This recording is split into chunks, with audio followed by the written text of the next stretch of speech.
Une scène de vie ordinaire dans cette gare routière bondée de Yaoundé.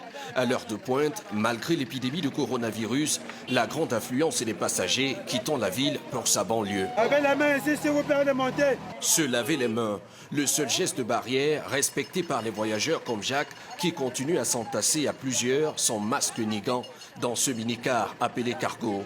Un mode de transport collectif toujours privilégié car beaucoup moins cher. Le cargo c'est le moins cher, 300 et on arrive. Par rapport au taxi, pour quitter d'ici à Soir, c'est trop cher. Quelques centaines de mètres plus loin, l'un des marchés populaires de la ville, toujours aussi fréquenté lui aussi, sans respect de la distance prescrite d'au moins 1 mètre. Est-ce qu'il y a encore même le store de riz dans cette boutique? Ici, malgré la circulation du virus, pas de fermeture de magasin. Pour Jeannette, impossible de fermer boutique, car elle ne compte que sur ses ventes pour continuer à nourrir sa famille. En ce qui concerne cette maladie, on a de la peine à respecter les 1 mètre qu'on demande, parce que surtout le matin, il y a de l'affluence. Si l'État nous laisse tous à la maison, de rester à la maison, on va nourrir les enfants comment?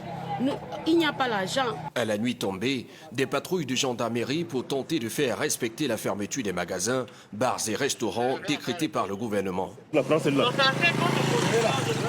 Pour l'instant, pas de couvre-feu général ni de confinement total, mais une plus grande fermeté affichée par les autorités. Nous nous sommes rendus compte que les populations n'adhéraient pas totalement. Il y en a qui adhèrent, il y en a, mais pas totalement à ces instructions.